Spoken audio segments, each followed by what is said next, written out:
ಗೆಲುವಿಗೆ ಶ್ರಮಿಸುವ ಧೀರರೇ.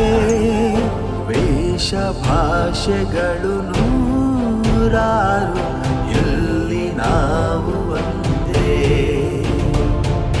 ವೇಷ ಕ್ಲೇಶಗಳ ದೂರ ಮಾಡಿ ಬನ್ನಿ ಎಲ್ಲ ಮುಂದೆ. ಭಾರತ ಮಾತೆ ನಿನಗೆ ವಂದನೆ, ಭೂಮಿಯಲ್ಲಿರುವ ಸ್ವರ್ಗ ನೀನೆ. ನಮ್ಮಯ ಜನುಮ ನಿನಗೆ ಅರ್ಪಣೆ, ಗಡಿಯನ್ನು ದಾಟಿ ಕೂಗಿ ಹೇಳು ಹೆಮ್ಮೆಯಲಿ. ಭಾರತ ಭಾರತ ಭಾರತ ಭಾರತ. ಪರಮ ಪೂಜ್ಯ ಡಾಕ್ಟರ್ ಜಿ ಅವರ ರಾಷ್ಟ್ರ ನಿರ್ಮಾಣ ಕಾರ್ಯಕ್ರಮಕ್ಕೆ ಶುಭ ಕೋರುವವರು ವಿದ್ಯಾ ಪುನೀತ್ ಕುಮಾರ್, ಆಸ್ಟ್ರೇಲಿಯಾ.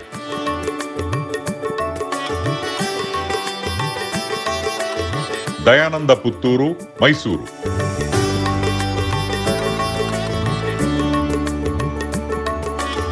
ವೈಭವ್ ದಂಪತಿಗಳು, Abu Dhabi.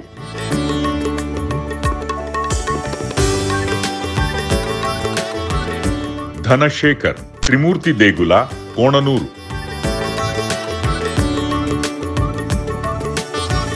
Sheetal, Bengaluru.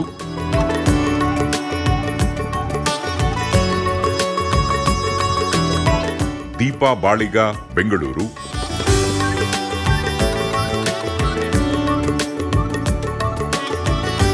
Harish Pai, Dubai.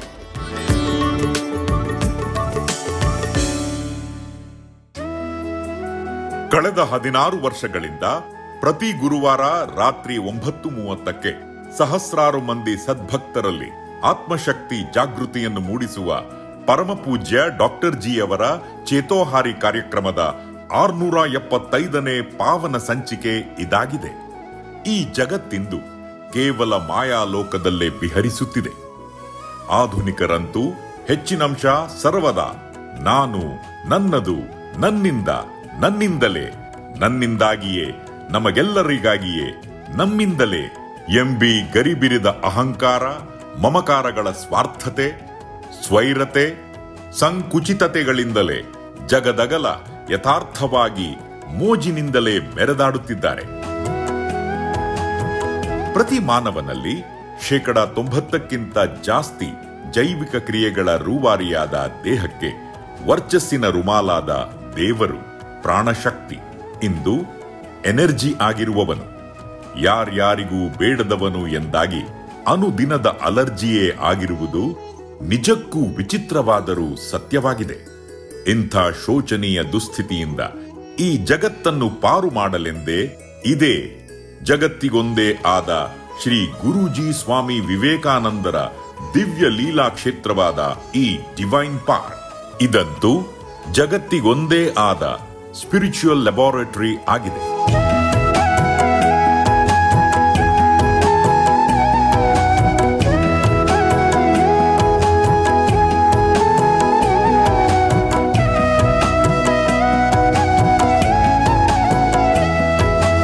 Spiritual healing hospital ಕೂಡ ಆಗಿದೆ ಎಂಬುದಂತೂ ತೆರೆದ ಸತ್ಯವಾಗಿದೆ.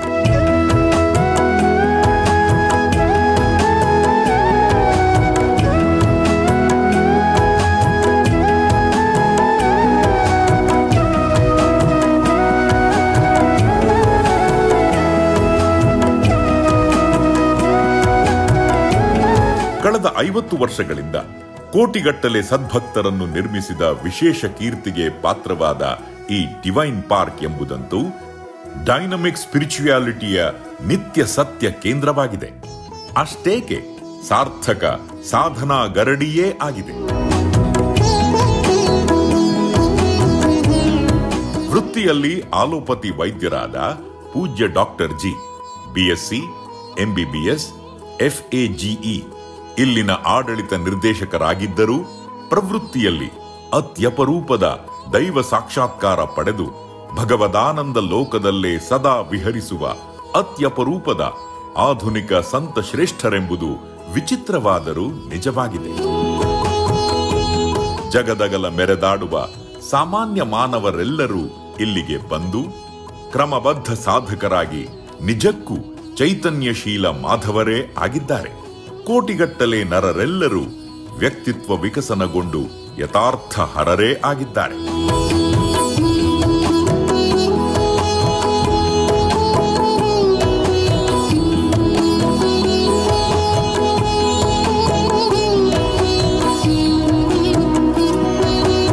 ದೇವರು ದೇಗುಲಗಳಲ್ಲೆಲ್ಲ ಕೇವಲ ಇನರ್ಟ್ ಜಡಮೂರ್ತಿಯಂತೂ ಅಲ್ಲವೇ ಅಲ್ಲ. ನಿಜಕ್ಕೂ ಆತನಂತೂ ಸರ್ವದಾ ಆಲ್ ಅಲರ್ಟ್ ಚಿನ್ಮಯಿ ಸರ್ವಶಕ್ತನೇ ಹೌದು ಎಂಬುದನ್ನು ಕಳೆದ 50 ವರ್ಷಗಳಿಂದಲೂ ಸಾಕ್ಷಾತ್ತಾಗಿ ಅನುಭವಿಸಿ ಪ್ರತಿ ಕ್ಷಣವೂ ಬಗೆ ಬಗೆಯಲ್ಲಿ ಭಗವದಾನಂದ ಲೋಕದಲ್ಲೇ ವಿಹರಿಸುವ ಪೂಜ್ಯ ಡಾಕ್ಟರ್ ಜಿ ಕ್ಷಣ ಕ್ಷಣವೂ ದೇವರೆಲ್ಲರ ಮಧುರವಾಣಿಯ ದಿವ್ಯಾನಂದವನ್ನಾಲಿಸುತ್ತಲೇ ದೇವರೆಲ್ಲರ ಸಾಕ್ಷಾತ್ ದರ್ಶನವಾದ ಭವ್ಯಾನಂದದ ಸೌಭಾಗ್ಯದಿಂದಲೇ ನಲಿ ನಲಿದಾಡುವ ಸಂತ ಶ್ರೇಷ್ಠರೇ ಆಗಿರುವುದಂತೂ ಜಗದಗಲ ತಿಳಿಯದ ಪರಮ ಸತ್ಯವೇ ಆಗಿದೆ. ಈ ಡಿವೈನ್ ಪಾರ್ಕ್ನ ಸಕ್ರಿಯ ಶಾಖೆಗಳಾಗಿ ನೂರಾರು ವಿವೇಕ ಜಾಗೃತ ಬಳಗಗಳು, ಡಿವೈನ್ ಸ್ಪಾರ್ಕ್ಸ್, ಜಗದಗಲ ಕಂಗೊಳಿಸಿ ವ್ಯಕ್ತಿತ್ವ ನಿರ್ಮಾಣ, ವ್ಯಕ್ತಿತ್ವ ವಿಕಸನ, ಆತ್ಮೋದ್ಧಾರ ಹಾಗೂ ಲೋಕೋದ್ಧಾರಗಳ ಪವಿತ್ರ ಕೈಂಕರ್ಯವನ್ನೇ ನಗು, ನಯ, ನಲಿವಿನಿಂದಲೇ ಹಲವಾರು ವರ್ಷಗಳಿಂದಲೂ ಮಾಡುತ್ತಲೇ ಬಂದಿವೆ.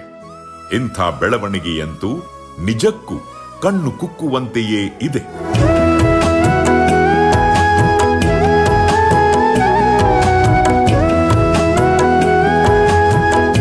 ಪ್ರತಿ ಗುರುವಾರದ ಶ್ರೀ ಶಂಕರ ವಾಹಿನಿಯ ಮೂಲಕ ಪೂಜ್ಯ ಡಾಕ್ಟರ್ ಜಿ ಅವರು ಡೈನಮಿಕ್ ಸ್ಪಿರಿಚುಯಾಲಿಟಿಯ ಬಹುಮುಖಗಳ ಬಗ್ಗೆ ಭಕ್ತರೆಲ್ಲರ ಮನೆ ಹಾಗೂ ಮನಗಳಲ್ಲಿ ಅದ್ಭುತವಾಗಿ ವಿಹರಿಸುತ್ತಲೇ ಬಂದು ಜಗತ್ತಿನಲ್ಲಿ ನವ ಆಧ್ಯಾತ್ಮಿಕ ವಿಶಿಷ್ಟ ಕ್ರಾಂತಿಯನ್ನೇ ಮಾಡುತ್ತಲೇ ಬಂದಿದ್ದಾರೆ.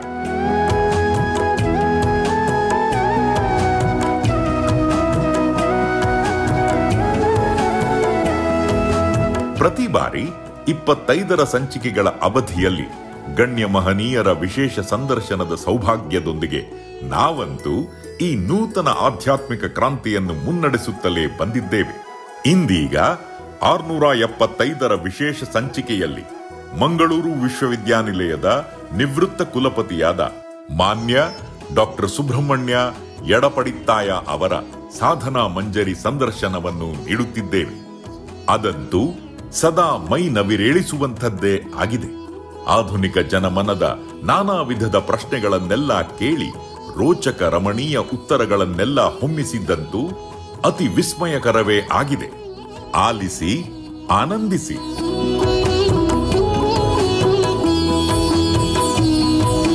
ನಿಷ್ಠ ಸದ್ಭಕ್ತರಾದ ನಿಮ್ಮೆಲ್ಲರಲ್ಲೂ ಅನನ್ಯ ಇಷ್ಟ ಪ್ರೇಮ ಹಾಗೂ ಗುರುಭಕ್ತಿಗಳಂತೂ ಸರ್ವದಾ ಸಂವರ್ಧನೆಗೊಂಡು ನಿಮ್ಮೊಳಗೆ ಅನನ್ಯ ಕಾರ್ಯದಕ್ಷತೆ, ಕರ್ತವ್ಯಶೀಲತೆ, ಶಿಸ್ತು, ಸಂಯಮಗಳೆಲ್ಲವೂ ಅಕ್ಷಯವಾಗಿ ಚಿಮ್ಮಿ ನಿಮ್ಮೆಲ್ಲರ ಜೀವನವಂತೂ ನಿತ್ಯ ನೂತನವೂ ಸತ್ಯ ಪಾವನವೂ ಆಗಿ ನಿಮ್ಮ ಬಾಳೆಲ್ಲ ಬೆಳಕಾಗಿ ಬದುಕೆಲ್ಲ ಬಂಗಾರವಾಗಿ ಜೀವನವಂತೂ ಜೇನಾಗಲೇಬೇಕೆಂದು ಹಾರೈಸುವೆವು. ನವೋತ್ಸಾಹದ ಕಿಡಿಯಾಗಿಯೇ ಅಕ್ಷಯ ಆನಂದವಂತೂ ಸದಾ ಚಿಮ್ಮುತ್ತಿರಲಿ.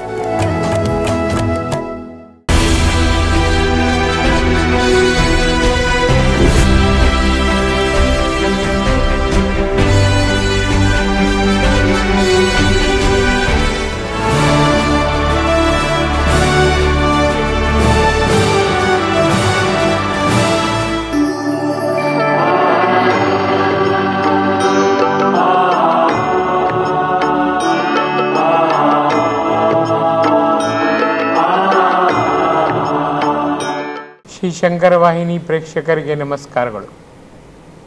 ನಿಮಗೆ ತಿಳಿದಿದ್ದಂತೆ ಕಳೆದ 15-16 ವರ್ಷಗಳಿಂದ ನಮ್ಮ ಶಂಕರ ವಾಹಿನಿಯ ಒಂದೊಂದು ಅಡುಗೆ ತಯಾರಾದಾಗ ಪ್ರತಿ ಗುರುವಾರ ನೀವು ಸೇರುತ್ತಿದ್ದೆವು.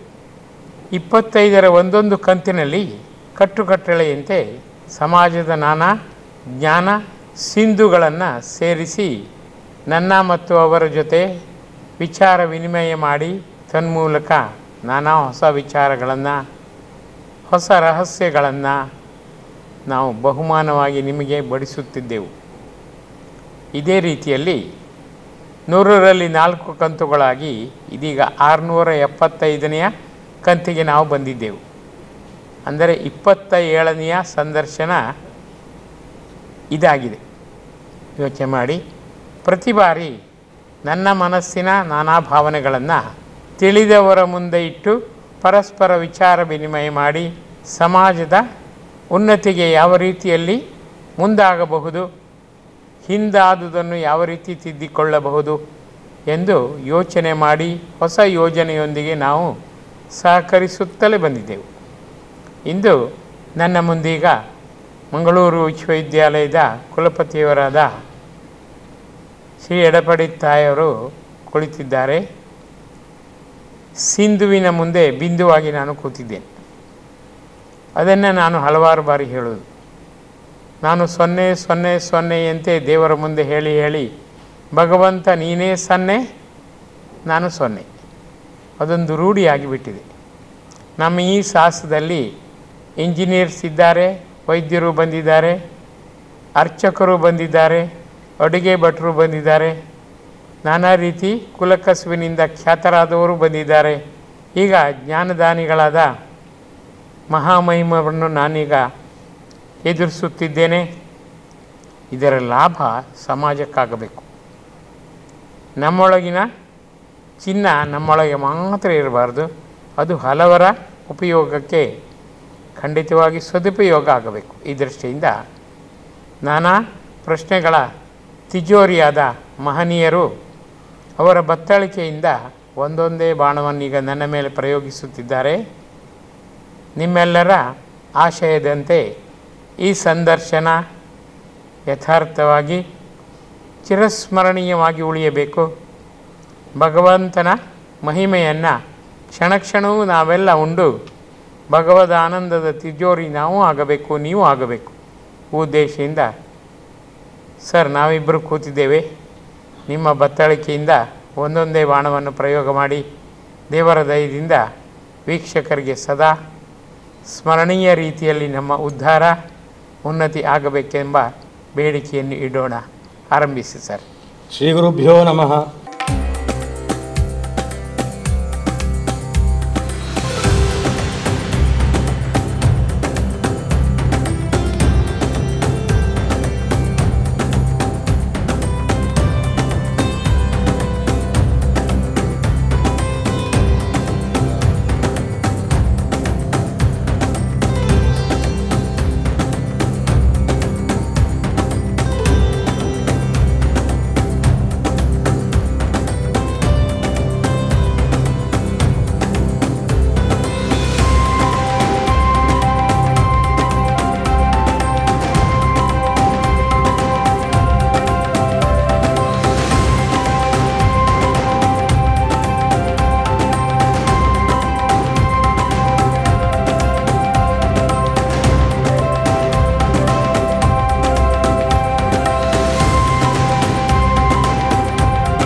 Do you have leadership skills or you showed some leadership? I prefer to become a follower rather than a leader during those days. According to National Education Policy 2020, nation first, character must. ಆರೋಗ್ಯಂ ಭಾಸ್ಕರಾದಿಚ್ಛೇತ್ ಅಂತ ಹೇಳುವಂಥ ಒಂದು ಮಾತಿದೆ ಸಂಸ್ಕೃತದಲ್ಲಿ. ಸೂರ್ಯ ಆರೋಗ್ಯದಾಯಿ. Doctor ಜಿಯವರೇ, ನಾನು ಅನೇಕ ವರ್ಷಗಳಿಂದ ತಮ್ಮ ಸಂಪರ್ಕದಲ್ಲಿದ್ದೇನೆ. ಇಲ್ಲಿಗೆ ಆಗಮಿಸುವಾಗ ನಮ್ಮ ಮನಸ್ಸಿಗೆ ಆಗುವಂಥ ಒಂದು ಸುಖ, ಸಂತೋಷ, ನೆಮ್ಮದಿ ಮತ್ತು ವಿಸ್ಮಯಗಳು ಇದನ್ನು ಬಣ್ಣಿಸಲು ಅಸಾಧ್ಯ. ಯಾಕೆಂತೇಳಿದರೆ ಈ ಜಾಗದಲ್ಲಿರುವಂಥ ಒಂದು ಶಕ್ತಿ ತನ್ನಷ್ಟಕ್ಕೆ ತಾನೇ ಬರಲಿಲ್ಲ. ಇದು ದೈವೇಚ್ಛೆ. ದೈವ ಕೃಪೆ ಇಲ್ಲದೆ ಒಂದು ಹುಲ್ಲು ಕೂಡ ಅಲುಗಾಡಬಲ್ಲದು ಅಂತ ಹೇಳುವಂಥದ್ದು ನಾನು ನಂಬಿಕೊಂಡು ಬಂದವ. ನನಗೆ ಆಧ್ಯಾತ್ಮಿಕತೆ ಬಗ್ಗೆ ಅಷ್ಟು ಜ್ಞಾನ ಇಲ್ಲದಿದ್ದರೂ ಕೂಡ ಅದರ ವಾಸನೆಯನ್ನು ಅರಿತವ ನಾನು. ಅದಲ್ಲದೆ ತಮ್ಮಂಥವರ ಬಳಿ ಕೂತು ಸಂವಾದ ಮಾಡುವಂಥದ್ದು, ಸಂದರ್ಶನವನ್ನು ಏರ್ಪಡಿಸುವಂಥ ಅಂತ ಹೇಳಿದರೆ ಇದು ನನ್ನ ಸೌಭಾಗ್ಯ, ಮತ್ತೆ ಪೂರ್ವಜನ್ಮದ ಸುಕೃತ ಅಂತ ಹೇಳಿ ನಾನು ಖಂಡಿತ ಹೇಳ್ತೇನೆ. ಖಂಡಿತ ಖಂಡಿತ. ಇಲ್ಲದ್ರೆ ಇಂಥದ್ದೆಲ್ಲ ಒದಗಿ ಬರೋದಿಲ್ಲ. ಹೌದು, ಖಂಡಿತ. ನೆನೆಸದೆ ಬಂದ ಸೌಭಾಗ್ಯ ನಂದು. ಈ ರೀತಿ ನಾನು ಯೋಚನೆ ಮಾಡ್ತಾ ಇರುವಾಗ ನನ್ನ ಎದುರಿಗೆ ಬರುವಂಥ ಮೊದಲ ಪ್ರಶ್ನೆ ಏನಂತ ಹೇಳಿದರೆ, ಇವತ್ತು ನಾವು ಹೇಳ್ತೇವೆ ನಾವೆಲ್ಲರೂ ಕೂಡ ವೈಜ್ಞಾನಿಕವಾಗಿ ಯೋಚನೆ ಮಾಡಬೇಕು, ವೈಜ್ಞಾನಿಕವಾದಂಥ ಮನೋಧರ್ಮವನ್ನು ಇಟ್ಟುಕೊಳ್ಳಬೇಕಾಗತ್ತೆ, ಮೂಢನಂಬಿಕೆ ಸಲ್ಲದು. ಆದರೆ ನಾನು ಹೇಳ್ತಿರುವಂಥದ್ದು ವಿಜ್ಞಾನ ಖಂಡಿತ 2 + 2 = 4 ಅಂತ ಹೇಳ್ತದೆ. ಬೇರೇನು ಹೇಳಲಿಕ್ಕಾಗಲ್ಲ, ಅದು ಖಡಾಖಂಡಿತವಾಗಿ ಹೇಳ್ತದೆ. ಆದರೆ ನಮ್ಮ ಜೀವನದಲ್ಲಿರೋ ಸಮಸ್ಯೆಗಳನ್ನು ಅರ್ಥ ಮಾಡಿಕೊಂಡ್ರೆ ಖಡಾಖಂಡಿತವಾಗಿ ನಾವು ಲೆಕ್ಕಾಚಾರ ಹಾಕಲಿಕ್ಕೆ ಆಗೋದಿಲ್ಲ. ಕೆಲವು ತರ್ಕಕ್ಕೆ ನಿಲುಕದ್ದು ನಮ್ಮ ಎದುರಿಗೆ ಬರ್ತದೆ, ಕೆಲವು ಇದಕ್ಕೆ ಪರಿಹಾರ ಕಂಡುಕೊಳ್ಳಲಿಕ್ಕೆ ಅಸಾಧ್ಯ ಅಂತ ಕಾಣ್ತೇವೆ, ನಾವು ಅಸಮರ್ಥರಾಗ್ತೇವೆ, ದೇವರ ಮೊರೆ ಹೋಗ್ತೇವೆ. ಇಂಥ ಸಂದರ್ಭದಲ್ಲಿ ವೈಜ್ಞಾನಿಕ ಮನೋಭಾವ ಖಂಡಿತ ಬೇಕು, ಮೂಢನಂಬಿಕೆ ಖಂಡಿತ ನಾವು ಒಬ್ಬಾರ್ದು.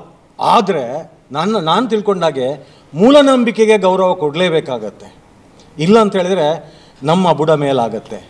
ಇಂಥ ಸಂದರ್ಭದಲ್ಲಿ ಡಾಕ್ಟರ್ ಜಿಯವರೇ, ನಾನು ಕೇಳಲಿಕ್ಕೆ ಇಷ್ಟಪಡುವಂಥದ್ದು ವಿಜ್ಞಾನ ಮತ್ತು ಆಧ್ಯಾತ್ಮಿಕತೆ ಮಧ್ಯೆ ಇರುವಂಥ ವ್ಯತ್ಯಾಸವಾದ ಅಂತರ ಏನಿರ್ಬೋದು ಅಂತ. ಅತ್ಯಂತ ಉತ್ತಮವಾದ ಒಂದು ಪ್ರಶ್ನೆ. ವಿಜ್ಞಾನವನ್ನು ನಾವು ವಿಶೇಷ ಜ್ಞಾನ ಅಂತ ತಿಳ್ಕೊಂಡಿದ್ದೇವೆ.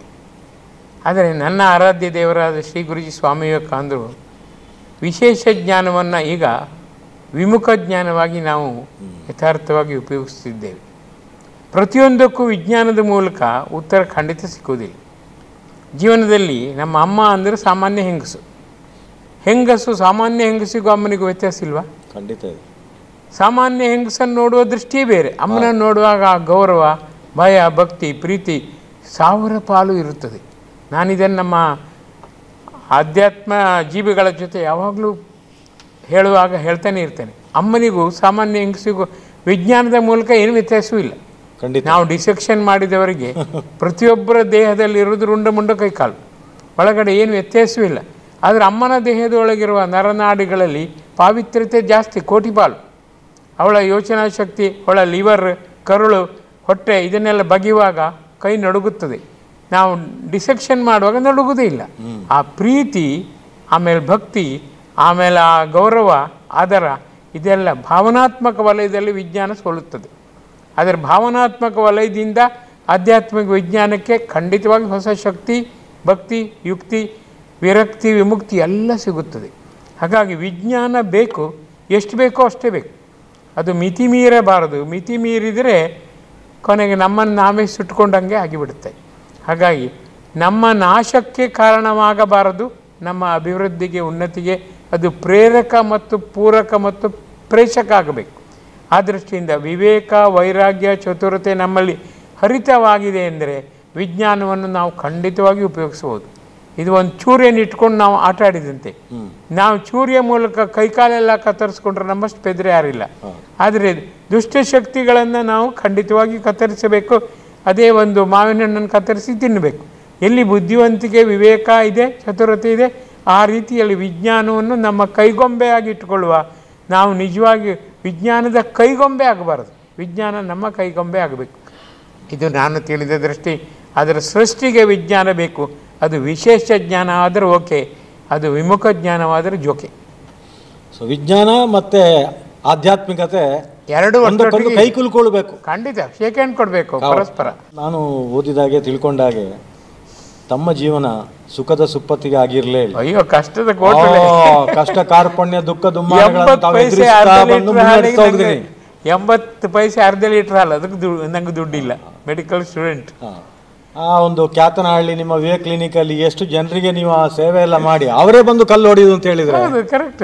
ಇದೊಂದು ದಾನ ಮಾಡಬೇಕು ನಾವು, ಆದರೆ ಅಪಾತ್ರ ಆಗಬಾರದು, ಅಪಾತ್ರ ದಾನ ಆಗಬಾರದು ಅಂತ. ಆದರೂ ಕೂಡ ತಮ್ಮ ಮನಸ್ಸು ಯಾವ ರೀತಿಯಲ್ಲಿ ಇತ್ತು ಅಂತ ಹೇಳಿದ್ರೆ, ಜನರು ತಿಳಿಯ ತಪ್ಪು ಮಾಡ್ತಾರೆ, ದಯಮಾಡಿ ಅವರನ್ನು ಕ್ಷಮಿಸು, ಕರೆಕ್ಟ್, ಮನ್ನಿಸು, ಮುನ್ನಡೆಸು, ಕರುಣಿಸು, ದಾರಿ ತೋರು ಅಂತ ಹೇಳುವಂತ ಆ ಒಂದು ಇದೆಲ್ಲ ಗುರುಜಿ ದಯೆಯಿಂದ ಸಾಧ್ಯವಿಲ್ಲ. ಒಂದು ಕ್ಷಣ ನಾ ದೈವನಿಂದೆ ಮಾಡಲಿಲ್ಲ ನನ್ನ ಜೀವನದಲ್ಲಿ. ಎಲ್ಲ ನನ್ನ ನಿಮ್ಮಿಚ್ಛೆ ನೀವು ಹಾಕಿದ್ದೀರಿ. ಕಷ್ಟವೂ ಕೂಡ ಪರಮ ಸುಖದ ಒಂದು ಹಂತ ಅಂತಾರೆ ಅವರು. ಕಷ್ಟವೂ ಕೂಡ ಕಡಿಮೆ ಸುಖ, ಸುಖವೂ ಕೂಡ ಕಡಿಮೆ ಕಷ್ಟ. ಅದು ಸತ್ಯ. ಅದು ಕಷ್ಟ ಅಂತ ಹೇಳಿ ಅಳ್ತಾ ಇರೋದು ಬೇಡ, ಸುಖ ಬರುತ್ತೆ.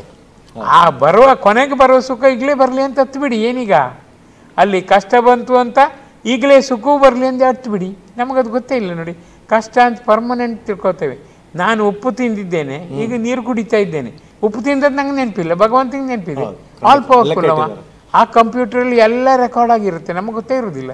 ಹಾಗೆ ತಾವು ಬಾಲ್ಯದಿಂದಲೇ 5 ವರ್ಷ ಪ್ರಾಯ ಇರುವಾಗಲೇ ತಮಗೆ ಒಂದು ಆಧ್ಯಾತ್ಮಿಕತೆಯ ಒಲವು ಅಂಟಿಕೊಂಡಿತ್ತು. ಅದಲ್ಲದೆ ಆಮೇಲೆ ಕೈ ಅಡಿಗೆ ಮಾಡ್ತಾ ಇದ್ರಿ, MGM ಅಲ್ಲಿ ಓದ್ತಾ ಇದ್ರಿ, ಆಮೇಲೆ ಮೈಸೂರು ಮೆಡಿಕಲ್ ಕಾಲೇಜ್ ಅಡಿಗೆ ಸ್ವಂತ ಅಡಿಗೆ ಎಲ್ಲ ಸ್ವಂತ ಅಡಿಗೆ. ನನಗೆ ಖಂಡಿತ ನಾನು ಕೂಡ ಸ್ವಂತ ಅಡಿಗೆ ಮಾಡ್ತಾ ಇದ್ದೆ ಉಜಿರೆಯಲ್ಲಿ. ಆಮೇಲೆ ನನ್ನ ಹೆಂಡತಿಯ ಅಣ್ಣ, ನನ್ನ ಭಾವ ಡಾಕ್ಟರ್ ವೇಣುಗೋಪಾಲ್ ರಾವ್ ಸುರತ್ಕಲಲ್ಲಿ ಕ್ಲಿನಿಕ್ ಇಟ್ಕೊಂಡಿದ್ದಾರೆ. ಅವರು ತಮ್ಮ ಸಹಪಾಠಿ. ಮೈಸೂರು ಮೆಡಿಕಲ್. ಅವರು ನನಗೆ ಹೇಳ್ತಾ ಇದ್ರು, ನನಗೆ ಇನ್ನೂ ನೆನಪಿದೆ, ಅವರು ಎಲ್ಲರ ಅಂತೆ ಅಲ್ಲ, ಅವರು ಭಿನ್ನವಾಗಿದ್ರು. ಅವರ ಮುಖದಲ್ಲಿ ಒಂದು ಮುಗ್ಧತೆಯ ಜೊತೆಗೆ ಯಾವುದೋ ಒಂದು ಕಾಂತಿ ಇತ್ತು. ಆಗ ನಾವು ಹೇಳ್ತಿದ್ದೆವು, ಡಾಕ್ಟ್ರು ಅವರು ಕಂಪ್ಲೀಟ್ ಮಾಡಿ MBBS ಕಂಪ್ಲೀಟ್ ಮಾಡಿದ್ರು ಕೂಡ ಈ ವ್ಯಕ್ತಿ ಏನೋ ಒಬ್ಬ ಆಗ್ತಾನೆ, ಭಿನ್ನವಾಗಿದ್ದಾರೆ ಇವರು ಅಂತ ಹೇಳುವಂಥದ್ದು. ಎಲ್ಲರಿಗೂ ದೊಡ್ಡ ಆಶ್ಚರ್ಯ. ಸ್ವಂತ ಅಡಿಗೆ ರೂಮಿಗೆಲ್ಲ ಬರ್ತಿದ್ರು ಅವರು. ನಾನು ಅವ್ರಿಗೆ ಬಾರ್ಲಿ ಎಲ್ಲ ಮಾಡಿ ಕೊಡ್ತಿದ್ದೆ, ಕುಡಿತಿದ್ರು ಎಲ್ಲರೂ. ಅವ್ರಿಗೆ ಆಶ್ಚರ್ಯ, ಈ ಸತ್ಯವೂ ಸುಳ್ಳ ಅಂತ. ಎಲ್ಲಕ್ಕಿಂತ ಅಡುಗೆ ಮಾಡು ಸುಲಭ. ಪಾತ್ರೆ ತೊಳೆದಿದೆ ನೋಡಿ, ಹೊರಿಬಲ್ಲು ಮುಖ ಎಲ್ಲ. ಆ ಕಾಲದೆಲ್ಲ ಸ್ಟವ್ ಅಲ್ಲ, ಸಿಮೆಂಟ್ ಸ್ಟವ್. ಮುಖ ಎಲ್ಲ ಬೂದಿ ಮಾಡ್ಕೊಂಡು ಆದ್ರೂ ಕೂಡ ಸಂತೋಷದಲ್ಲಿದೆ. ನನ್ನ ಪಾಲಿನ ಕರ್ಮ ಇದು. ಮೆಚ್ಚಿದರೆ ಮರಣ ಸುಖ ಅಂತ ಹೇಳಿ. ಖಂಡಿತ ಅವರೆಲ್ಲ ರೂಮಿಗೆ ಬಂದವ್ರೆ, ಜೊತೆಗೆ ಓಡಿದವ್ರೆ ನಾವೆಲ್ಲ. ಕೆಲ ಆಲೋಚನೆ ಮಾಡ್ತಿರೋ ನನಗೆ ಆಗತ್ತೆ, ಈ ಬಡತನ ಅಂತ ಹೇಳುವಂತ ಒಂದು ಶಾಪವೋ ಅಥವಾ ವರವೋ? ವರ. ಅದು ಬಡತನ ವರ. ಜಂಬ ಬರೆದಿದ್ದಂಗೆ ಬ್ರೇಕ್ ಹಾಕ್ಲಿಕ್ಕೆ ಬಡತನ ಬೇಕೇ ಬೇಕು. ಇಲ್ದಿರೋ ಜಂಬ ಬಂದ್ಬೇಕು, ಕೈಗೆಟಕದಂತೆ ಎಲ್ಲೋ ಹಾರಿ ಹೋಗ್ತೇನೆ ನಾನು. ಸೆಟಲ್ ಹುಚ್ಚನಾಗ್ತೇನೆ, ಹೆಚ್ಚಾಗುತ್ತೇನೆ. ಅದು ಹುಚ್ಚಾಗುದಲ್ಲ, ಇದು ಹೆಚ್ಚಾಗುದು. ಹಾಗಾಗಿ ಅದ್ಭುತ ಪರಿಣಾಮ. ಥ್ಯಾಂಕ್ಸ್ ಕೊಟ್ಟನ್ನ ಸ್ವಲ್ಪ ಅಲ್ಲ ದೇವರಿಗೆ. ಬಡತನ ಬೇಕು, ಇರಿಸು. ದ್ರೌಪದಿ ನೋಡಿ, ಕಷ್ಟ ಕೊಡು, ನಿನ್ನ ಸ್ಮರಣೆ ಬೇಕು. ಇಲ್ಲೋ ಹಂಗೆ ಕಷ್ಟ ಕೊಟ್ಟದ್ರಿಂದ ನಾನು ಬದುಕಿನಲ್ಲಿ ಒಂದು ಸತ್ಯ ಧರ್ಮ ನ್ಯಾಯದ ದಾರಲ್ಲಿ ಇರುವ ಆಯ್ತು ಅಷ್ಟೇ. ಇಲ್ದಿರ ಭಾರಿ ಕಷ್ಟ. ಅದು ಹೌದು, ಕತ್ತಲೆ ಇದ್ರೆ ಬೆಳಕಿನ ಮಹತ್ವ ಗೊತ್ತಾಗುತ್ತೆ. ಕರೆಕ್ಟ್, ಹೌದು, ಕರೆಕ್ಟ್. ಆ ಒಂದು ಇದರಲ್ಲಿ ಪ್ರಾಂಚೆಟ್ ಮೂಲಕ ಕೂಡ ಅಲ್ಲಿಂದ ಸಂದೇಶ ಬರುತ್ತೆ. 1600ನೇ ಸಂದೇಶ ಮೊನ್ನೆದ್ದು.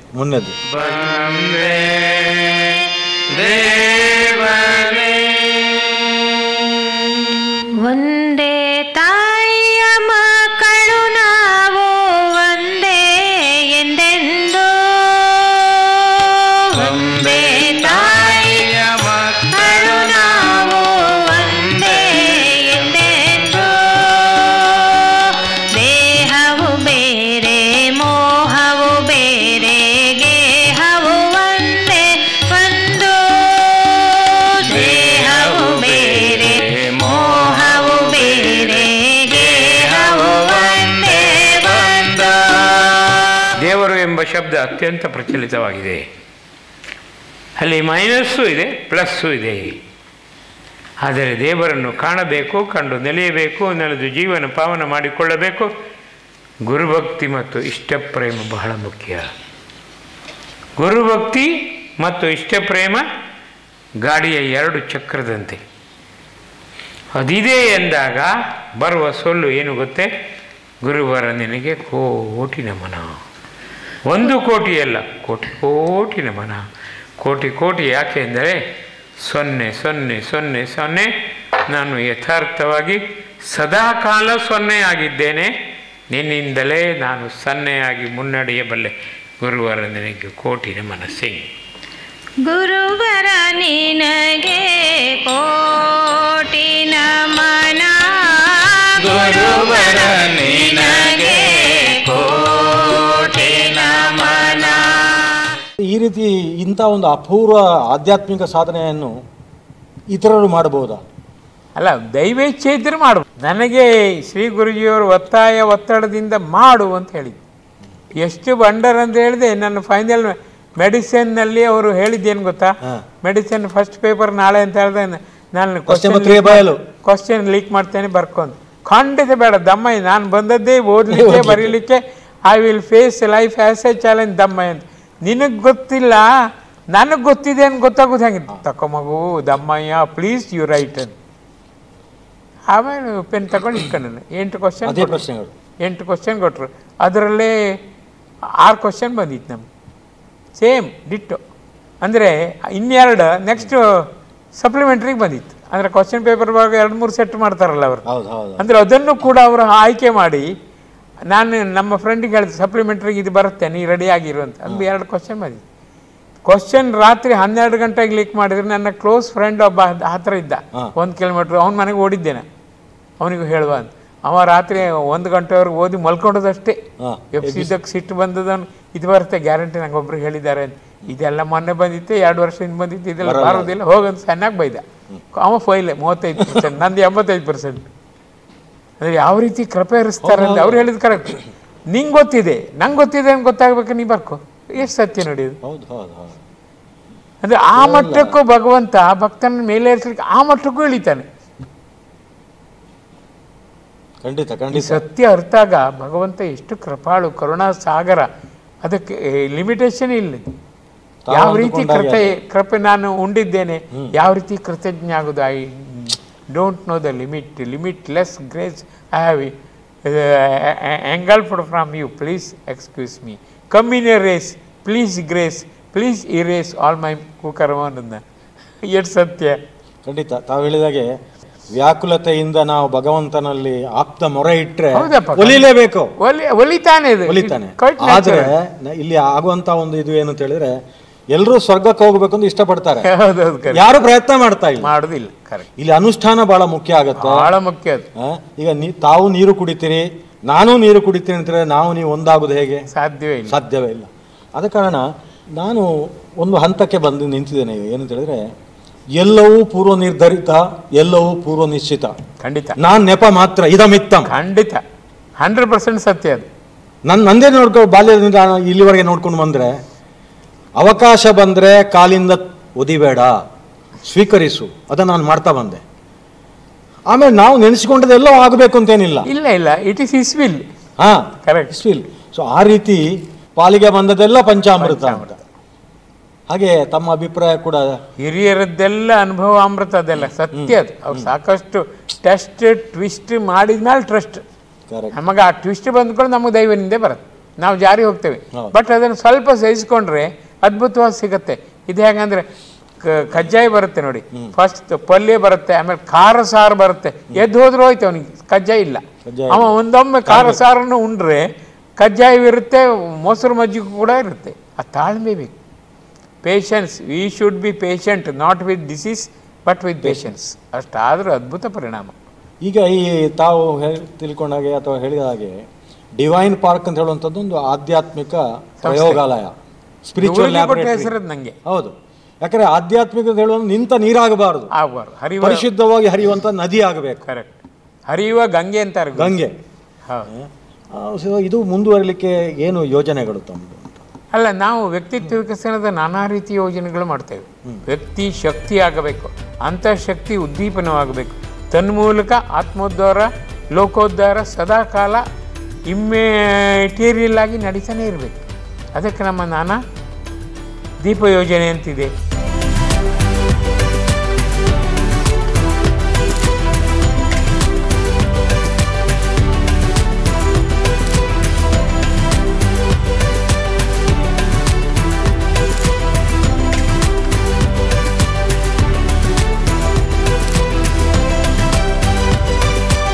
ಸೊ ವ್ಯಕ್ತಿಯ 1 ಗಂಟೆಯ ಕಾರ್ಯಕ್ರಮ ಅಂತರಂಗದಲ್ಲಿ ಉದ್ದೀಪನ ಮಾಡಲಿಕ್ಕೆ, ಆಮೇಲೆ ಯಥಾರ್ಥವಾಗಿ ಧರ್ಮ ಸ್ಥಾಪನೆಗಾಗಿಯೇ ನಮ್ಮಲ್ಲಿ ನಾನಾ ಸಹಕಾರ ಮನೋಭಾವವನ್ನು ಉಂಟಲಿಕ್ಕೆ, ತ್ಯಾಗ ಸೇವೆಗಾಗಿ ನಾನಾ ಯೋಜನೆಗಳಿವೆ.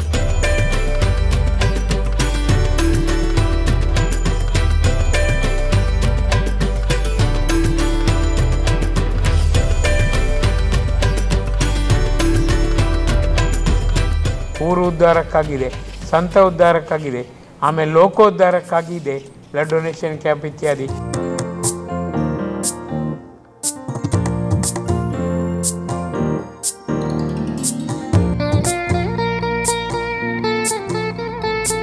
Namaste, I am Dr. Kavya from Kasturba Medical College, Manipal, and the camp was a grand success. We collected almost more than 200 from this camp.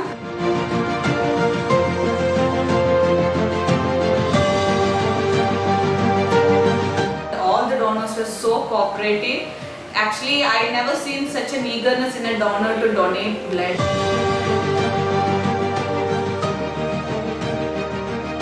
And I thank the Divine Park team for conducting this camp and making this such a successful.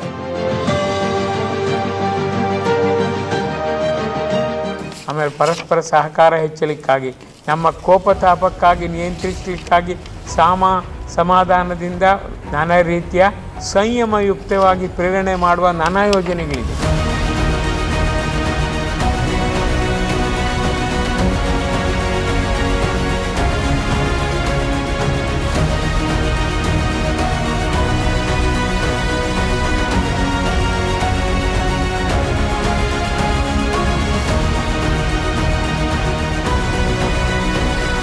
ಕೋಪತಾಪವನ್ನು ಹೇಗೆ control ಮಾಡೋದು, ನನ್ನನ್ನು ಹೇಗೆ conquer ಮಾಡಿಕೊಳ್ಳೋದು, ಈ ಥರ ಅಂತರಂಗದ ವಿಕಸನಕ್ಕಾಗಿ ನಾನಾ ರೀತಿಯ ಯೋಜನೆಗಳು ಮಾಡಿದ್ದಾರೆ.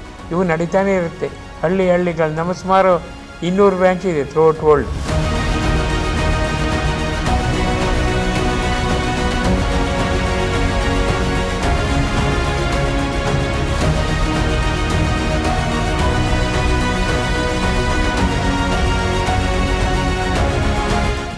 ಅವಲ್ಲಿ ಕೆಲಸ ನಡೀತಾ ಇರುತ್ತೆ. ವರ್ಷಕ್ಕೊಮ್ಮೆ ಅದರಿಂದ ನಮ್ಮ ರಿಪೇರ್ ಆ್ಯಂಡ್ ಪ್ರಿಪೇರ್ ನಡೀತದೆ. ಗುರುಜಿ ದಾರಿ ತೋರಿಸ್ತಾರೆ. First prize, second prize, third prize, 10 ಪ್ರೈಸ್ವರೆಗೂ ಇರುತ್ತೆ. ಅವರಿಗೆ ಉತ್ತೇಜನ ಇರುತ್ತೆ. ಆಮೇಲೆ ನಮ್ಮ ವಾರ್ಷಿಕ ಸಮಾವೇಶದ ಮೂಲಕ ಎಲ್ಲ ಬಂದು ಅವರವ್ರ ಸಂಶಯವನ್ನೆಲ್ಲ ನಿವಾರಿಸಿಕೊಂಡು ಹೊಸ ದಾರಿಯನ್ನು ಹೇಗೆ ಹುಡುಕೋದು, ಹೊಸ ದಾರಿಯ ವಕ್ರತೆ ಅಂದರೆ ಕ್ರಾಸ್ ರೋಡ್ಸನ್ನೆಲ್ಲ ಹೇಗೆ ನಾವು ಗೆಲ್ಲುವುದು, ಇದನ್ನೆಲ್ಲ ಹೇಳ್ತಾರೆ. ಇದೀಗ ಉತ್ತರೋತ್ತರ ಅಭಿವೃದ್ಧಿಯ ತನಕ ಶತಮಾನದ ಪರ್ಯಂತ ನಡೀತಾನೆ ಇರುತ್ತೆ.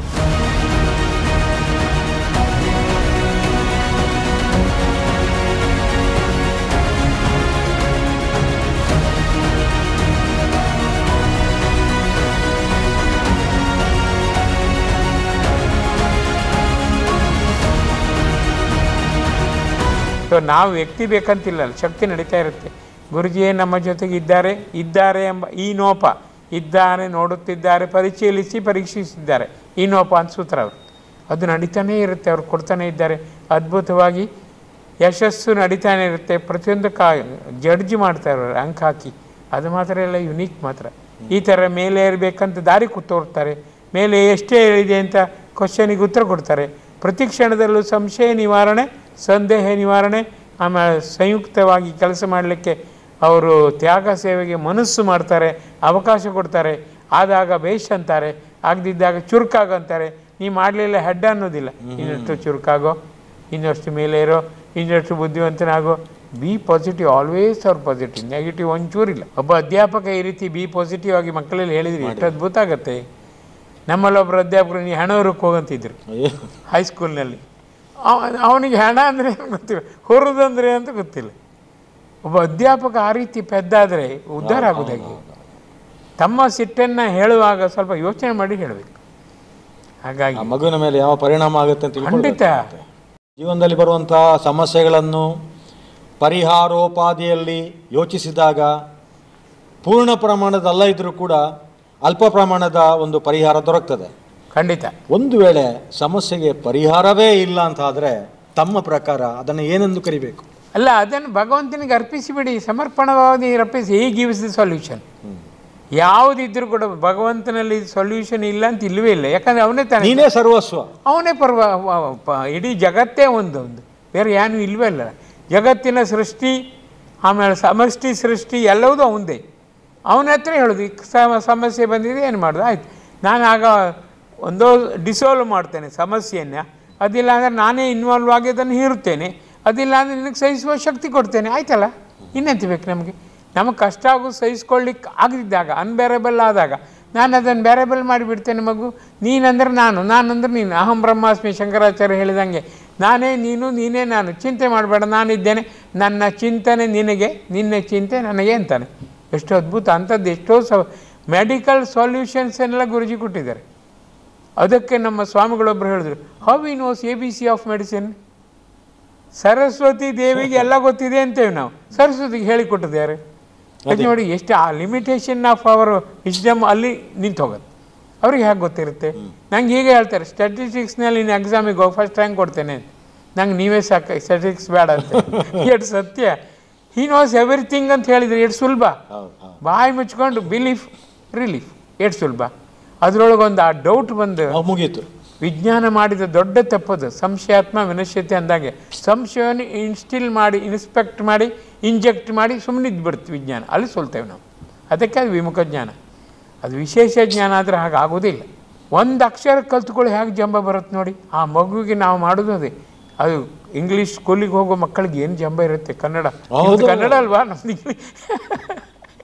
ನಾವೇ ಇನ್ಸ್ಟಿಲ್ ಮಾಡೋದು ಅವಕ್ಕದೆ.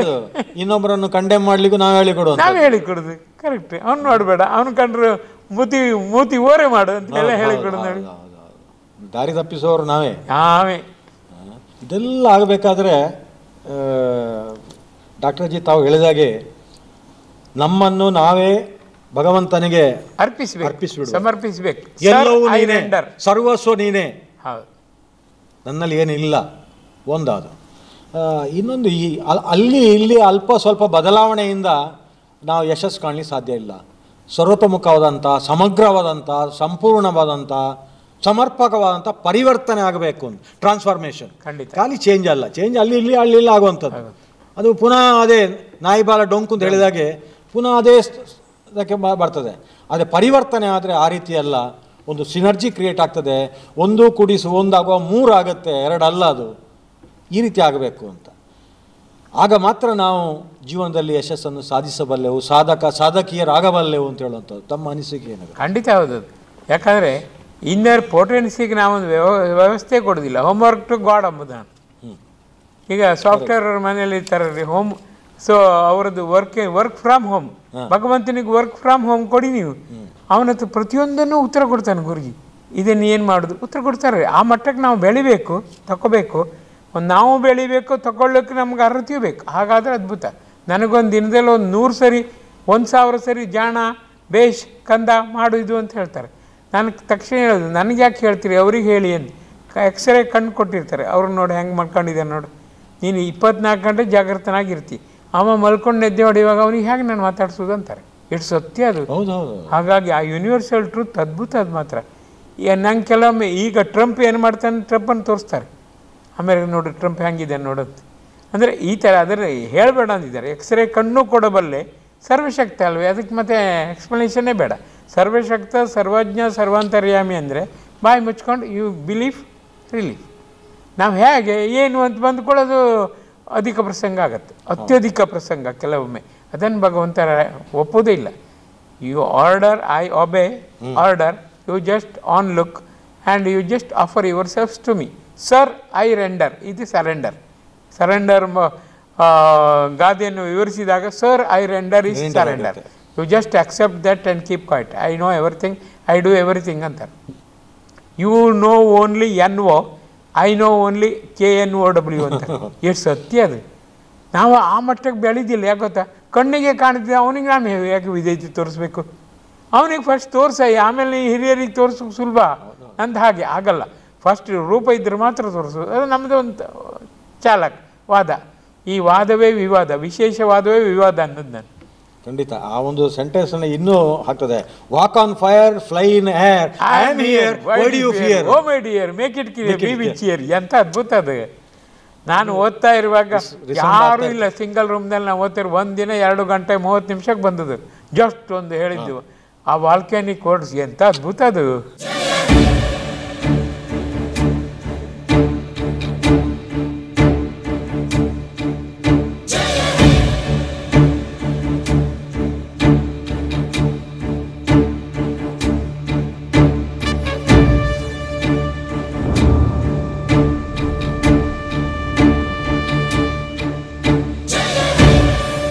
ಹಾಗೆ ನೀವು ಸ್ಟಡಿ ತಾವು ಹೇಳಿದಾಗೆ ಈ ಭವರೋಗ ವೈದ್ಯರಾದ ಶ್ರೀ ಗುರೂಜಿಯೇ ನನ್ನ ಕೃಪಾ ಕಟಾಕ್ಷ, ಅದರಿಂದ ಉಡುಪಿಯ ಡಾಕ್ಟರ್ ಆದ್ರೆ ನೀವು.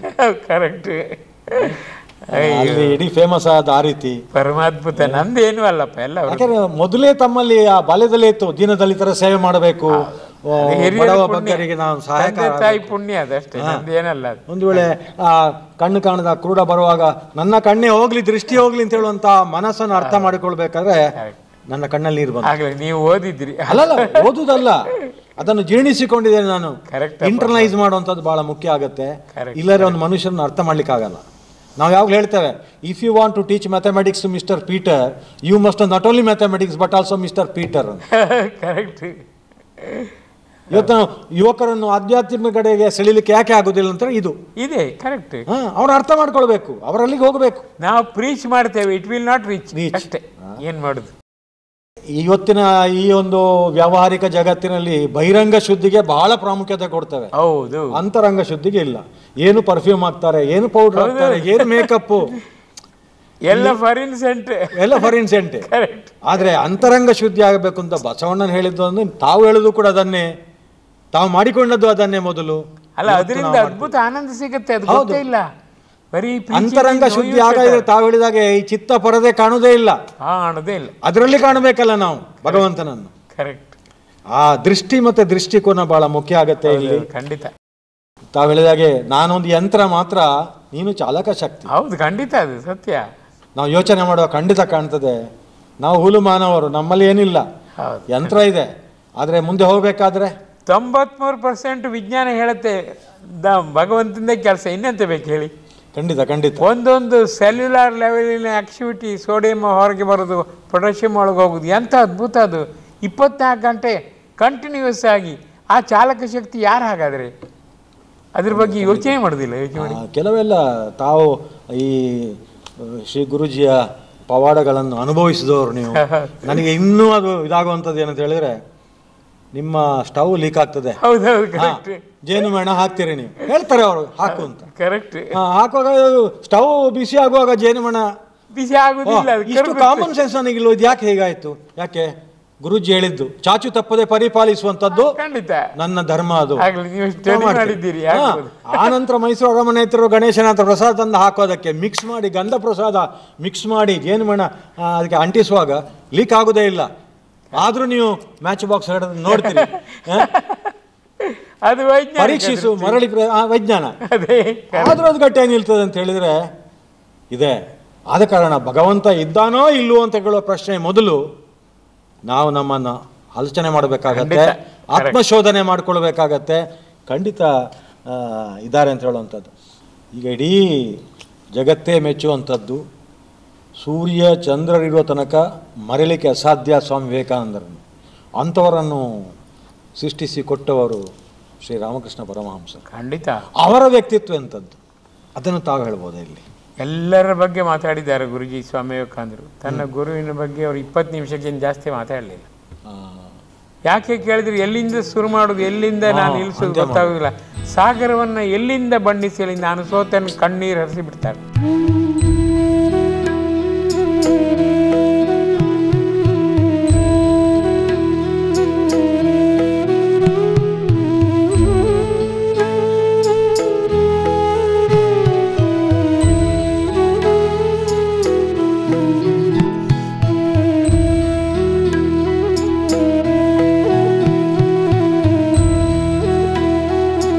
ಒಂದು ಲಕ್ಷಾಂತರ ದರ್ಶನ ಕೊಟ್ಟಿದ್ದಾರೆ.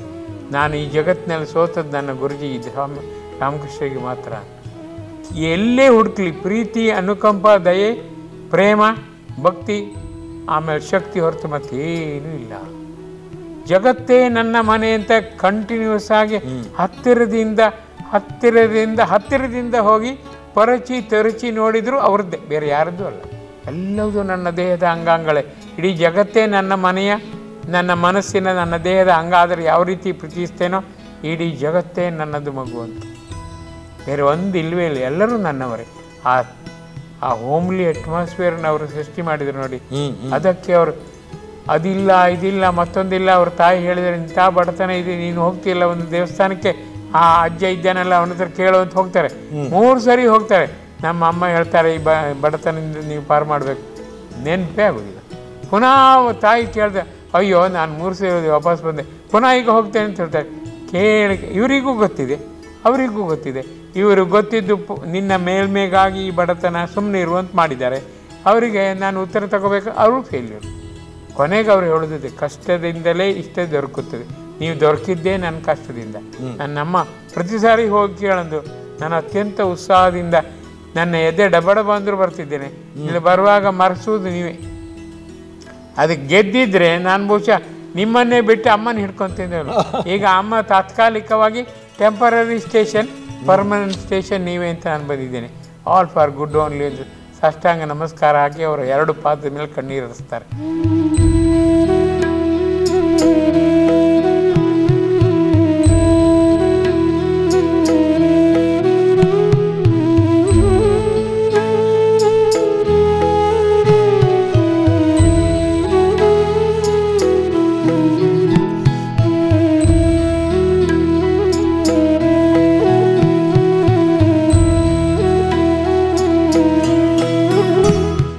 ಜೀವನ ಇದೆಲ್ಲ, ಇದನ್ನೆಲ್ಲ ನಾವು ಥಿಯರಿಟಿಕಲಿ ನಂಬಕ್ಕೆ ಸಾಧ್ಯ.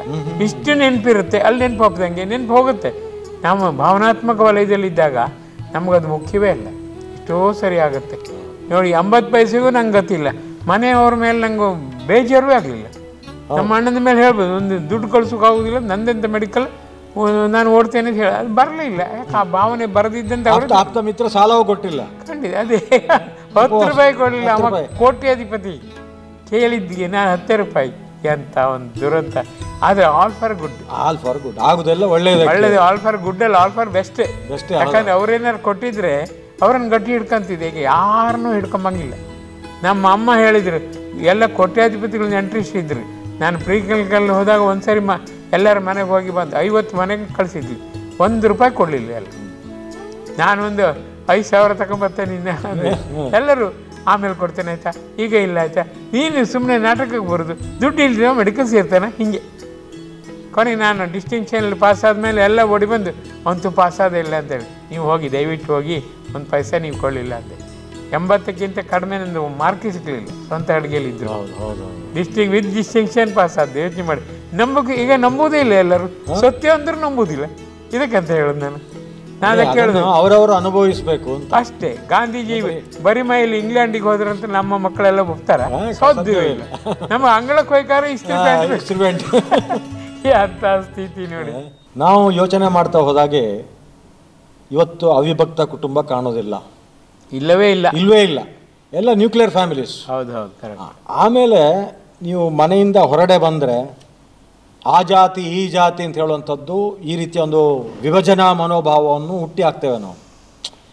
ಇದರಿಂದ ಏನಾಗುತ್ತೆ ಅಂತ ಹೇಳಿದರೆ ಒಗ್ಗಟ್ಟಿರಲಿಕ್ಕೆ ಸಾಧ್ಯ ಇಲ್ಲ. ಈ ಒಗ್ಗಟ್ಟು ಬರಬೇಕು. ಈಗ ನೋಡಿ, ಇಲ್ಲಿ ಡಿವೈನ್ ಪಾರ್ಕಿಗೆ ನಾನು ಬಂದೆ ಅಂತಾದರೆ ನನಗೆ ಕಾಣುವಂಥದ್ದು ಸರ್ವಧರ್ಮ ಸಮನ್ವಯತೆ ಇದೆ, ಸೌಹಾರ್ದತೆ ಇದೆ, ಭ್ರಾತೃತ್ವ ಇದೆ, ಎಲ್ಲವೂ ಇದೆ. ಸೊ ಅಲ್ಲಿ ನಾವು ನೋಡ್ತೇವೆ, ನಾವು ಭಕ್ತಿ ಮುಖ ಇದೆ, ಶಕ್ತಿ ಮುಖ ಇದೆ, ಯುಕ್ತಿ ಮುಖ ಇದೆ, ಎಲ್ಲಿಯೂ ಸಿಗುವುದಿಲ್ಲ. ಆಮೇಲೆ ದೇವರು ಮಾತನಾಡ್ತಾರೆ ಇಲ್ಲಿ. ಇದು ದೇವರು ಮಾತನಾಡುವ ತಾಣ, ಅದು ಡಿವೈನ್ ಪಾರ್ಕ್. ಓದಿದ್ರೆ ಗೊತ್ತಾಗಲ್ಲ, ಇಲ್ಲಿ ಬಂದು ನೋಡಬೇಕಾಗತ್ತೆ. ಅಲ್ಲಿ ನಮಗೆ ಮೈ ರೋಮಾಂಚನ ಆಗುತ್ತೆ.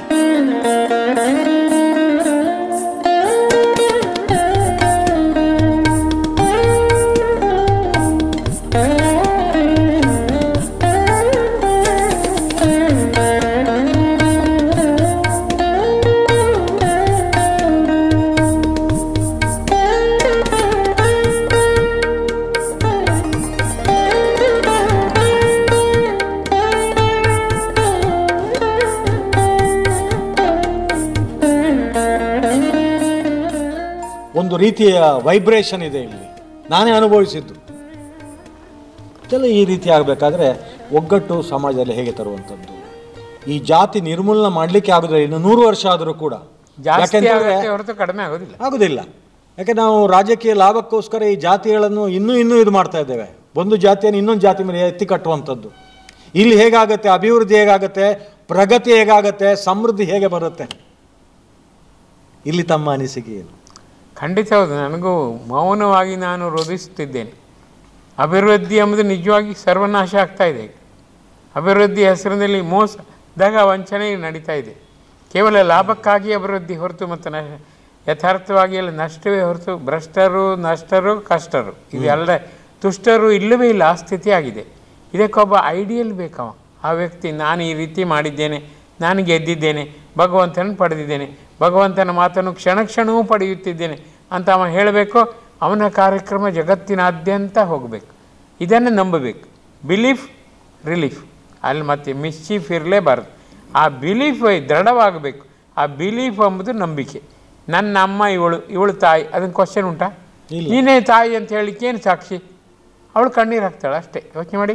ನಮ್ಮ ವೈಜ್ಞಾನಿಕ ಮನೋಭಾವದ ಒಂದು ದೊಡ್ಡ ಕೊರತೆ ಅಂದರೆ ಏನು, ಏಕೆ, ಹೇಗೆ ಪ್ರಶ್ನಿಸು, ಉತ್ತರ ಸಿಕ್ಕಿದ್ರೆ ನಂಬು. ಈ ಭಾವನಾತ್ಮಕ ವಲಯಕ್ಕೆ ಉತ್ತರ ಸಿಕ್ಕುವುದೇ ಇಲ್ಲ.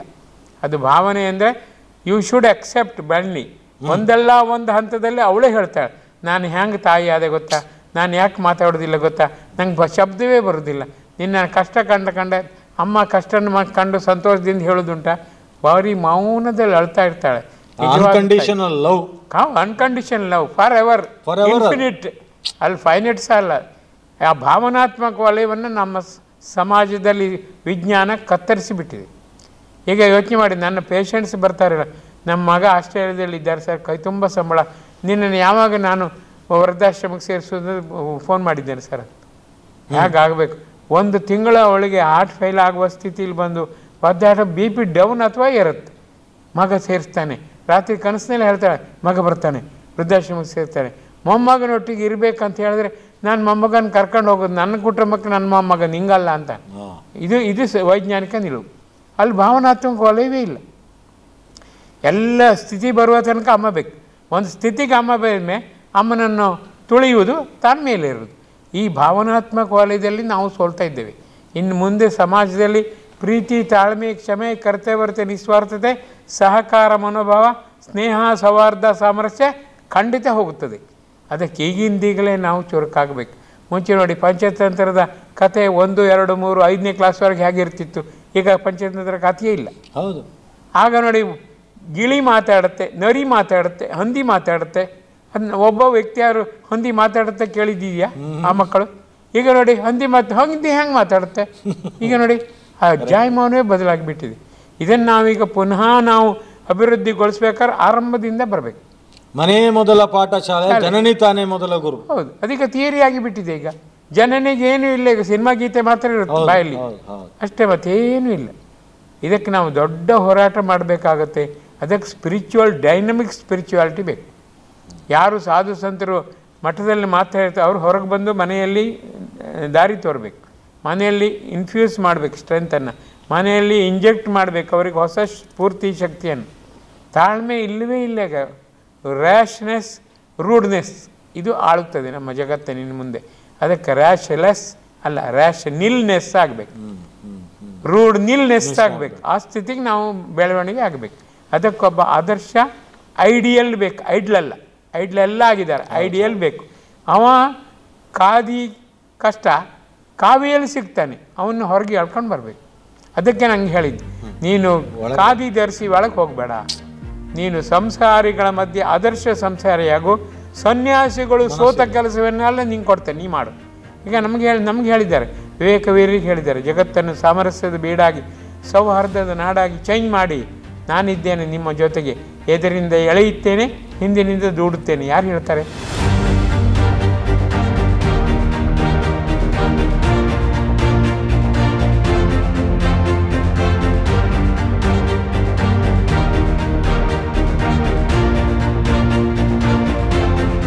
ನೀವು ಸುಮ್ಮನೆ ನೆಪ ಮಾತ್ರಕ್ಕಿರಿ, ನಾನು ಶಕ್ತಿ ತುಂಬುತ್ತೇನೆ. ಶಕ್ತಿ, ಯುಕ್ತಿ, ಭಕ್ತಿ, ವಿಮುಕ್ತಿ, ವಿರಕ್ತಿ ತುಂಬಿ ಅದ್ಭುತ ಸಮಾಜವನ್ನು ನಾನು ನಿರ್ಮಿಸುತ್ತೇನೆ. ಸಂಸಾರಿಗಳ ಯಥಾರ್ಥವಾಗಿ ಚುರುಕಾಗಬೇಕು. ಡೈನಮಿಕ್ ಸ್ಪಿರಿಚುವಾಲಿಟಿ ಅಂದರೆ ಅದೇ. ಸನ್ಯಾಸಿಗಳು ಪಾದ ಸೇವೆ ಮಾಡ್ಕೊಂಡು ಆರಾಮಾಗಿ ಪಾದ ಪೂಜೆ ಮಾಡ್ಕೊಂಡು ಕೂತಿರಲಿ. ಹೇಗಿದೆ? ಯಾರು ಹೇಳ್ತಾರೆ ಇದನ್ನೆಲ್ಲ? ಒಬ್ಬ ಸನ್ಯಾಸಿ ಆದ ಸ್ವಾಮಿ ವಿವೇಕಾನಂದರು ಸಂಸಾರಿಗಳೇ ಹೇಳೋದಂದರೆ ನಮ್ಮ ಗ್ರೇಡ್ ಎಷ್ಟು ಜಾಸ್ತಿ ಆಯ್ತು ಯೋಚನೆ ಮಾಡಿ.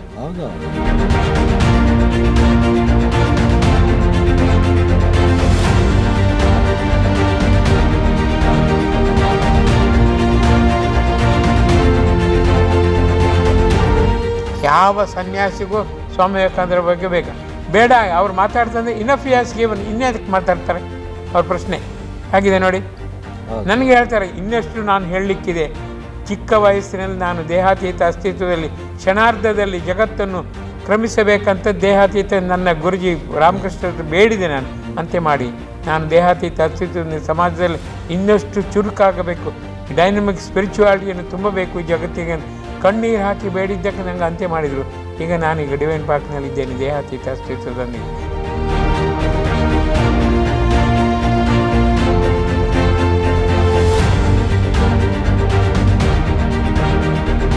ಇದು ಸುಳ್ಳಂತ ಹೇಗೆ ಹೇಳ್ತೀನಿ? ನಾವು ಸ್ಪಷ್ಟವಾಗಿ ಅನುಭವದಿಂದ ನಾನಾ ಕೋಟಿಗಟ್ಟಲೆ ದರ್ಶನ ಪಡೆದು ಅವರು ಮಾತು ಕೇಳಿ ಪುಸ್ತಕ ರಾಶಿ 900 ಪುಸ್ತಕ ಇದೆ ನಮ್ಮದು.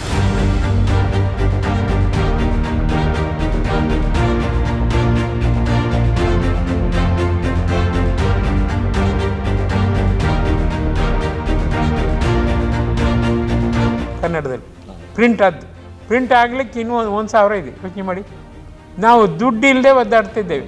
ನಮ್ಮಲ್ಲಿ ಪ್ಲೇಟಿಗೆ ಗತಿ ಇಲ್ಲ, ಊಟಕ್ಕೆ ಎಲ್ಲದರಲ್ಲಿ ಇದೆ, ಪ್ಲೇಟಿಗೆ ನಾವು ಬಡತನ. ಆ ಸ್ಥಿತಿಲಿದ್ದೇವೆ. ಎಂಥ ಸ್ಥಿತಿ! ಇದನ್ನು ಅರ್ಥ ಮಾಡ್ಕೊಂಡ್ರೆ ಹತ್ತಿರ ನಮ್ಮೂರಿನವ್ರು ಹತ್ತಿರ ಒಳಗೆ ಬರೋದಿಲ್ಲ. ಯಾಕಂದ್ರೆ ಸ್ವಾಮಿ ವಿವೇಕಾನಂದರು ಶೂ ಹಾಕ್ಕೊಂಡು ಒಂದು ಮೂರ್ತಿ ಇದೆ ಹೊರಗಡೆ, ಶೂ ಹಾಕ್ಕೊಂಡವರೆಲ್ಲ ದೇವರ ಮರ್ರೆ ಹಿಂಗೆ ಸಂಸ್ಥೆ ನಮಗೆ ಬೇಡ. ಅವ್ರು ದೇವರನ್ನು ಅಳೆಯುವುದು ಅವರು ಹಾಕ್ಕೊಂಡ ಫುಟ್ವೇರ್ನಿಂದ. ಅಷ್ಟು ಬುದ್ಧಿವಂತರು, ಏನು ಮಾಡೋದು ಹೇಳಿ? ಇದು ನಮ್ಮ ದುರ್ಗತಿ, ದುರ್ದಿನ. ಆದರೂ ಕೂಡ ಗುರುಜಿ ಹೇಳಿದ್ರು ಉತ್ತಮ ಭವಿಷ್ಯವಿದೆ ಅಂತ ತಿಂಟು ನಾನಿಲ್ಲವೇ?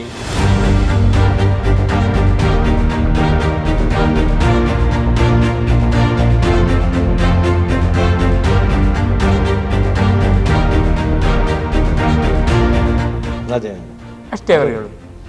ಅದೇ ಅಲ್ಲಿ ಮೂಲ ಮಂತ್ರ ಇರುವಂಥದ್ದು. ಬರಬೇಕು, ಒಗ್ಗಟ್ಟು ಬರಬೇಕು. ನಮ್ಮ ಉದ್ದೇಶವೂ ಅದೇ. ನಮ್ಮ ಡಿವೈನ್ ಪಾರ್ಕ್ಗೆ ಬಂದವರನ್ನು ನಂದು 73 ವರ್ಷ ನಂದೀಗ. ಈ ಜಾತಿ ಯಾವುದಂತ ಈ ನಾಲ್ಗೆ ಕೇಳಲಿಲ್ಲ. ಮನುಷ್ಯ ಜಾತಿಯನ್ನು ಕಂಡುಕೊಳ್ಳು ಗೊತ್ತಾಗುತ್ತೆ. ಜಾತಿ ಅಂತ ಕೇಳೋದು ಮಾನವ ಧರ್ಮ, ಮನುಷ್ಯ ಜಾತಿ ಅಷ್ಟೇ, ಇನ್ನೆಂತ ಕೇಳೋದು?